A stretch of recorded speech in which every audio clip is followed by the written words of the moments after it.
নমস্কাৰ। আজিৰ ভিডিঅ'টোত মই এটা চৰাইৰ কাহিনী ক'বলৈ লৈছোঁ। সেই চৰাইৰ কাহিনীটোৰ কথা মই পঢ়িছোঁ যিখন কিতাপত। সেই কিতাপখনৰ নাম হৈছে জনাথন লিভিংষ্টন চিগাল, অৰ্থাৎ এটা সাগৰীয় চৰাইৰ কাহিনী। চৰাইটোৰ কাহিনীটো এনেকুৱা যে সি উৰিব খোজে, অথচ তাৰ কমিউনিটি মানে কি সাগৰীয় অন্যান্য কিছুমান চৰাই। তাৰ কমিউনিটিটোত উৰাটোক এটা বৰ ভাল চকুৰে চোৱা নাযায়। মানে উৰাটোক সিহঁতৰ কমিউনিটিটোত সিহঁতৰ চৰাইৰ জাকটোত কেৱল খোৱা বস্তু গোটোৱাৰ এটা উপায় হিচাপে চোৱা যায়। গতিকে জনাথনে যিহেতু তাৰ উৰণ প্ৰক্ৰিয়াটোত প্ৰেক্টিছ কৰি থাকে, তাত পাৰফেক্ট হ'বলৈ প্ৰেক্টিছ কৰি থাকে, তাত পাৰদৰ্শী হ'বলৈ প্ৰেক্টিছ কৰি থাকে, তাক মানে সমালোচনা কৰা হয়। সেই সমালোচনাৰ বশৱৰ্তী হৈ সি এদিন সেই উৰা প্ৰক্ৰিয়াটো বাদ দিম বুলি ভাবে আৰু জাকটোৰ অন্যান্য চৰাইবিলাকৰ নিচিনা হ'ব খোজে। কিন্তু সি অতি সহজে সেইটো বুজি পায় যে সি সেইটো কৰিব নোৱাৰে। মানে অতি কম সময়ৰ ভিতৰতে বুজি পায় যে সি নিজৰ যিটো হবি, নিজৰ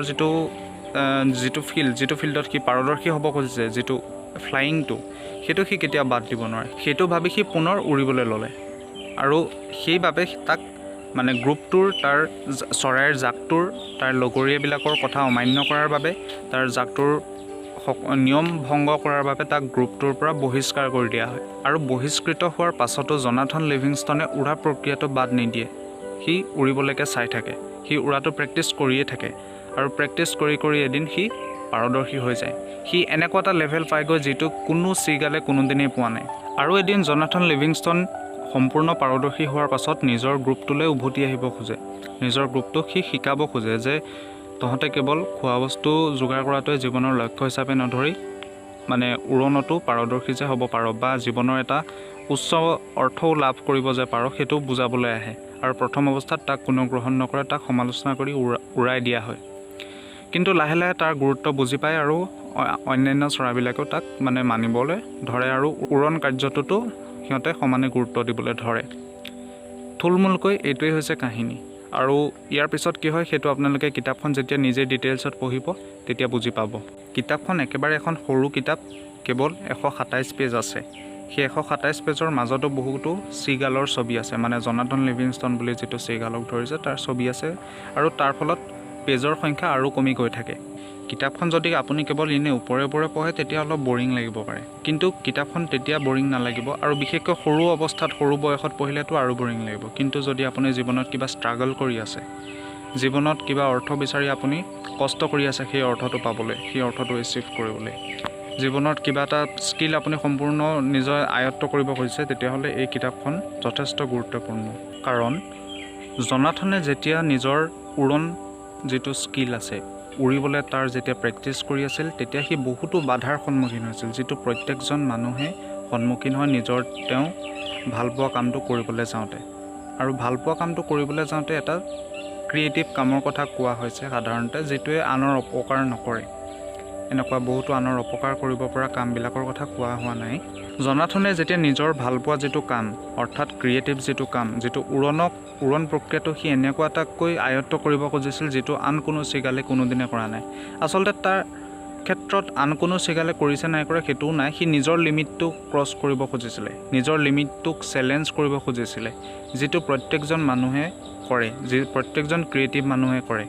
তেওঁ নিজৰ লিমিটটো চেলেঞ্জ কৰিব খোজে, নিজৰ কমফৰ্ট জ'নৰ পৰা বাহিৰলৈ ওলাব খোজে।